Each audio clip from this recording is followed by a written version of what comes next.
We are standing in our summer garden, and that's going to change today. We're getting ready to pull out all of our plants, especially those that aren't doing so well, and start our fall garden before it's too late.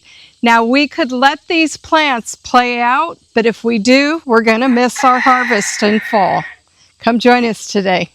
So currently we're looking over our garden beds and we're going to triage everything. What is staying and what is leaving. And right now we're just assessing the plants to make sure that we don't have big fruit on those and we can start pulling them. Now in this first bed we have sweet potatoes and they're not ready to be harvested until mid-September. So what do you think, Mike? It's looking pretty good. We've got 3 of the Kushaw squash that are still growing down here. They're not absolutely massive. They are getting some decent size on them. At least this one is. The 2 in the middle here are really relatively small, so it may not be worth waiting to take this plant out. We may go ahead and harvest these today and take them out. The squash isn't in our way right now simply because the sweet potatoes are going to be in for at least another month. And apparently there's some cayenne peppers starting to grow on the plants in there. We wouldn't want to disturb those if we can get some good peppers out of it.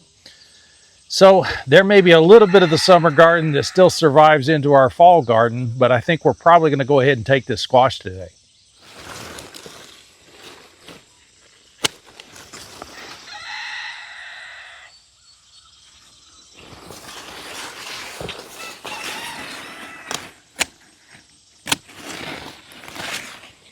Those 2 are a little bit small for Kushaw, but they may actually season up well.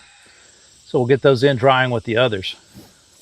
And the thing is you don't want to leave stuff in the ground that's taking up prime real estate and sacrifice your fall garden. This year we had a hard time with root vegetables, and we need to get those in the ground. Those are good storage crops. And along with that spaghetti squash, that appears to be the last squash in this bed, so we can go ahead and confidently remove all these vines.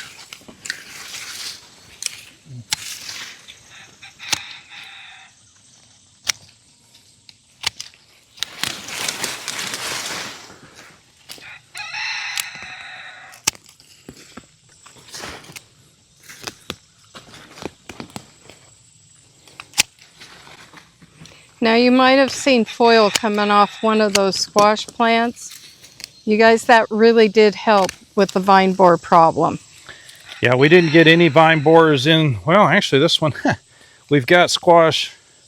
Let me show you this, guys. So the foil's not a guarantee. We did have foil wrapped around this plant, but we still got the vine borer in here. You can see the hole that he left in the stem. It's just possible, and often does happen, that enough of the stem survives that the plant is still viable and it will still go on to make fruit. So don't assume that just because you got a vine borer inside of the stem that this plant is done. It may still produce for you. So all of this plant material from the squash is compost for next year. This is where we're going to get our good fertility for next year's garden. So none of this gets wasted. Every bit of it's going on the compost pile.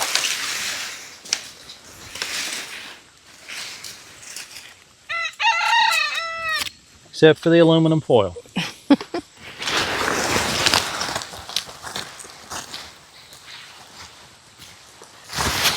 Ready to rake this out. I can get a small hand trowel. Oh, I locked the door. Dang it. Well, we need to get, you want me to refill this, or are you going to rake it out first?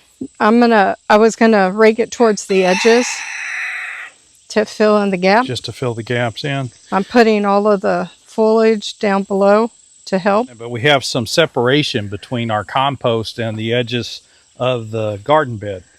It seems to have shrunk and pulled away from the bed itself. And so we have, I don't know, what is that, about a 2-inch gap there, hon? A little more, I think. 2 inches. So everything's shrunk down quite a bit. We do have some compost to backfill in with, and we're going to kind of rake this out so that it fills the bed up again, and then refill to raise the level back up just a little bit before we start planting in here. Marty and I were just talking about how this is really the first time we've gotten an opportunity to have a true fall garden. Yeah. We've always, in the desert, we couldn't have a fall garden because we went from summer to winter. Yeah, everything happened all of a sudden. We would get to the end of summer and we'd still have tomatoes and peppers that we would be picking in massive quantities. And then we'd go out one morning and everything would be dead and it would be freezing cold. and there's no way at that point to start seeds. We were in the high desert then, and if you're going right from summer to winter, there is no fall. We had 3 seasons there. Yeah, we really only had those those small opportunities to plant, and they came only in the springtime. And usually about midsummer we could plant some new stuff. But as far as a fall garden went, it wasn't possible. And then we moved here to Kentucky, and we were busy doing other things, and every opportunity we somehow missed at the end of summer to pull out everything on time. Last summer we moved. And then last summer we moved. Yes, it makes it really difficult. This summer we're dialed in. We see what's going on. It's the right timing. We have no plans to leave this property, so we're going to stick this one out. So and it's time to get this all transitioned over. Look at the way your flowers are doing here. I know, they root all the way. So yeah, they really do. So any place the stem touches the ground, they just those are the marigolds. The marigolds are super good for your garden because they deter pests, they deter rabbits. So those are super good. Plus you can make tea out of them. We had a hard time with this garden this year because of our hot compost, if you've seen any of our other videos. But now, next year, we should be ahead of the game. Look at all these beautiful mushrooms growing down in here. I know. So this is going to be... These teeny, tiny little ones are really it's going to be great soil. Yeah. So this soil is finishing up nicely now. But even with the hot compost and with all the struggles that we had to get the garden to grow, we still have had a massive collection of food in the last month or so. I still have it all over the counters. Yeah, counters in the kitchen are just covered with produce. Marty's getting it into jars and cans and drying it out as fast as we can. We did pull most of the squash several days ago. All of this rain kind of made it necessary. When it keeps raining as hard and as long as it has, the squash don't do so good. They really need to dry out as they're maturing. And we had a bunch of squash that were nearly matured, and they were starting to get wet and starting to mold. We did have one of the Kushaw squash, one of the biggest ones, that split open on us, and it split because of all the rain we were getting. And another one that had a small hole in it, and it got bacteria, so it rotted all the way through. So we wanted to avoid losing the rest of them, so we went ahead and picked all of those. And all that is now up in the loft. It's curing or drying out. And once I got the bed cleared, we're just going to break this up a little bit. I don't want to stir this. It's not like we're going to run a tiller through it or try to mix this compost at all. I just want to break the surface up a little and allow for some air to get down into the root zone. We're just going to aerate the soil a little bit here. The reason I don't want to break it up too much is there is a lot of mushroom activity right in here. And so I don't want to disturb those mycelium too much.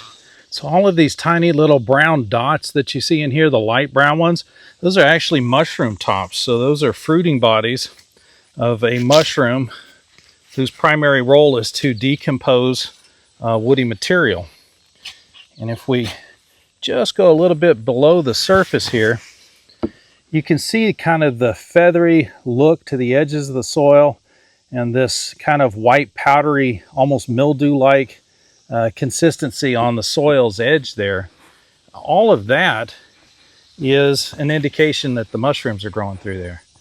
And we don't want to disturb all of those mycelium. That is what's breaking down this compost and turning it into good quality usable soil. You see how the mycelium kind of holds together in here. You get that kind of whitish gray, almost veiny or spider webby look on the soil. So that's what we're trying to preserve some of, but we want to get a little bit of oxygen down into the root zone.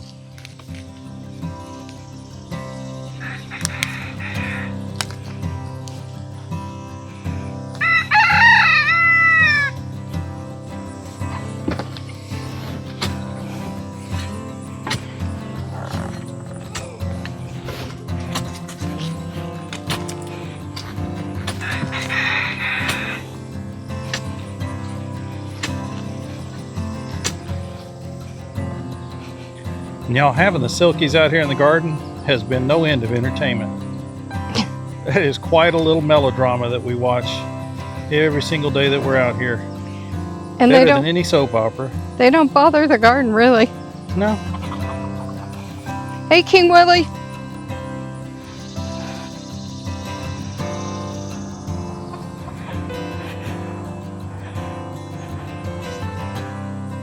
So as you can see, the roots grow all along the marigold stems. These are perennial and they're perfect for your garden to help with bug protection. Silkies don't even like them, so they're perfect. They come back every year. We try to pay close attention as we pull plants too. You never know what you're going to come across here in the garden, especially with the storms we've been having. Anything could have been blown into these beds. This is actually a tree sapling that is growing in here. Now, it's still too young to identify clearly. This is either going to be an oak or possibly a chestnut. And on the off chance that this is a chestnut that somehow came in with the compost or got blown in on a storm, I want to try to preserve it. So we're going to pull this out and throw it in the pot.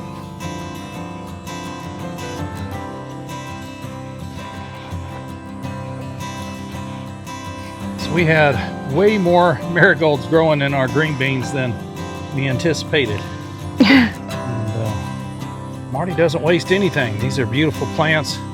They are producing beautiful and usable flowers. So we're transplanting those. She's getting them put in here along the fence line. They'll help keep the grass down a little bit so we can manage the fence line better. And they add a layer of protection to the garden as well as some beauty. Look at that.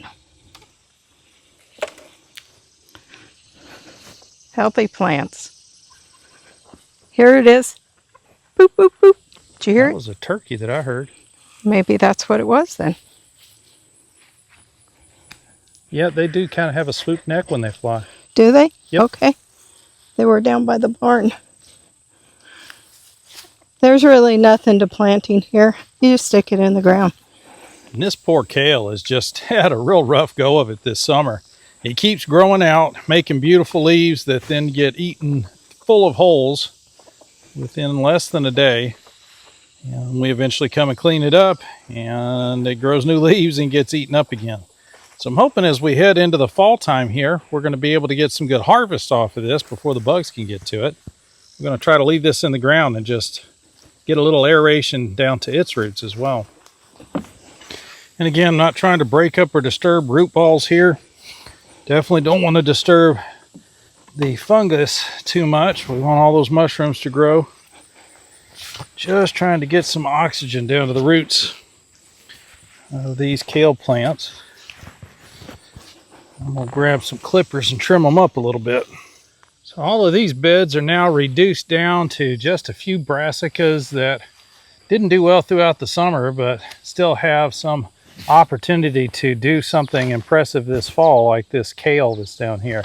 So that kale is going to get an opportunity to do that now. We've got all of this compost in the beds mixed up a little bit. Got some good aeration into the top layers, so we're getting some oxygen down to the root zone. And we just have one bed left to attend to here, and this is not going to be pulled out today. This is a sweet potato bed. We have some squash growing in here. I'm going to try to remove the rest of the squash vines that are here. They're not going to produce any squash at this point in the year.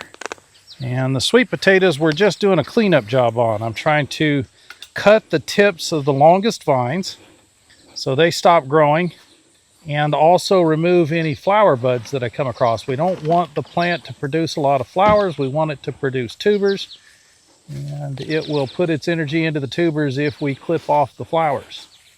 So we're trying to be diligent about that. I do see quite a bit of squash there we're going to have to get rid of still, so let me get busy on this bed. Here's what I'm really searching for, are these really beautiful little purple flowers. So the sweet potatoes are producing these lovely little flowers. So they're trying to reproduce by creating seed. We don't want them to create seed. We want them to put all of their energy into the tubers. So we're going by and clipping off any of these flowers that we find, and then any growing tips that indicate they're going to turn into flowers. We're trying to get all those cut off. And after getting all the sweet potatoes cleaned up, now we're into the herb garden that has also contained squash and melons this year. Marty's ready to get all these beds consolidated so that she can control what herbs are growing where. First thing we got to do is get rid of all of these vines. So we've got a bunch of vines from different squashes that are growing through here, and then also the melons. Turns out there's a lot more of these little, we're not sure if those are Kajari or tiger's eye, but there are a lot more of them than we thought there were. They're ripening very slowly. If these had gotten a proper start, we would have been eating small melons every day for several months now. But they're only now just starting to ripen. With all the rain, they're also splitting. So just got a whole bunch of these little melons in here. These are actually miniature watermelons, so they are red on the inside and do taste like a typical watermelon. It's hard to tell which of these are actually ripe and which aren't. Most of them will end up getting fed to the chickens. They'll enjoy these over the course of the next few weeks. Do want to be somewhat careful. I don't want to rip out all these vines. There is a nice pumpkin growing in here. I'll try to keep that one on the vine a little bit longer. It's just starting to get orange, so we want to wait till it's oranged up quite a bit and the stem starts to dry out before we try to harvest it. We've gotten most of the vines pulled out of Marty's herb garden at this point. We have harvested a lot of these tiny little melons. It's a shame they didn't ripen up on schedule. It would have been nice to have been eating these 1 or 2 a day. They're really not all that exciting. They're just an interesting little fruit that you can get in the late summer. So we probably won't grow so many of them again next year. We've also pulled out quite a few squash. We accidentally cut loose a pumpkin. So we're going to have to harvest that and bring it on inside, let it dry out. But all of these little squash were also buried up in the grass. We have been pulling out all of this long grass as we go and pulling the vines up out of that. And that's where the squash has been, as well as the melons. All those things just get in that grass. They get super wet and they start rotting. Another big pile of melons and another small collection of squash back here.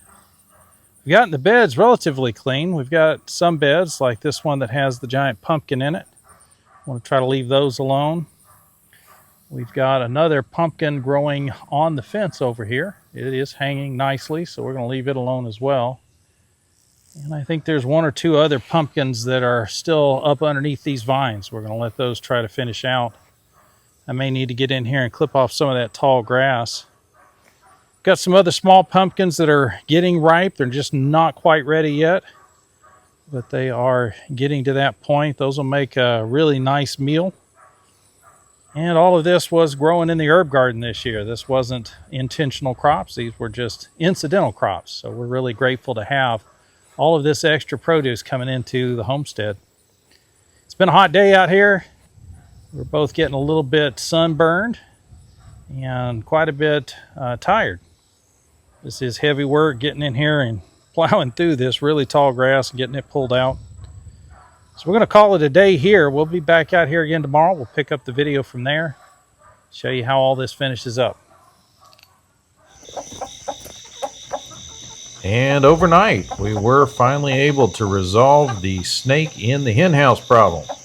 This finally came to a complete conclusion.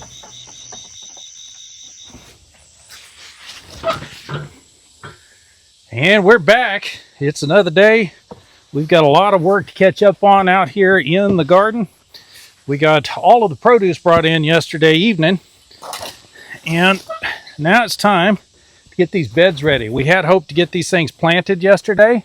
There just wasn't enough time to get all that done.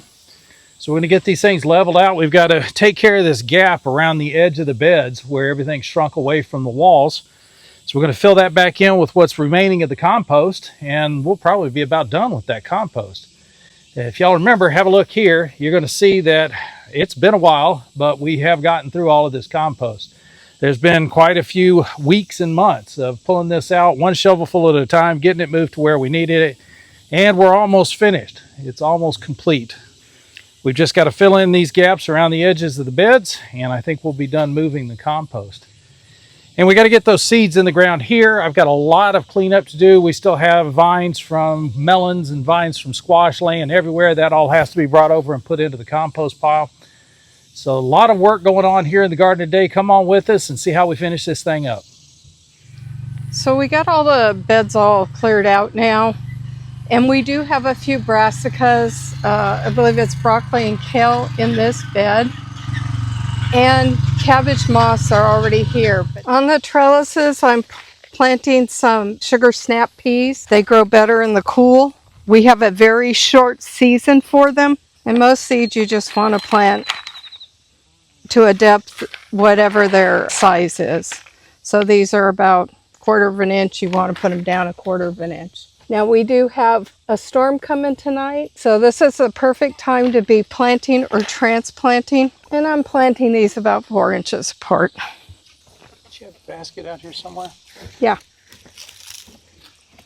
Over there on the strawberry beds. Look at this cabbage moth coming right up in my face. They're little creatures, aren't they? Yeah, if I could catch it, I would. So all of the vines that we pulled out of these beds this year, and there's a substantial amount of them, they all represent the nutrition that we put into the beds. So this is the plants taking up that nutrition. They processed it, used it to produce some good produce for us. We've got some squash out of all of this and quite a few melons. But now it's time to do something with the plants. And we don't want to waste all of this good nutritional value. It has to go back into the soil again for next year. So this has to get moved over to the compost pile. On the homestead, we try not to waste anything. All of this energy that got stored in these plants from the sun this year will get turned into fertility for our plants for next year. And even an old bed sheet still has value, so don't throw anything away.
As far as cleaning up the garden, we've gotten everything done except the potatoes. The potatoes are still growing. We've got sweet potatoes in this bed, and we've got sweet potatoes down there in the last bed.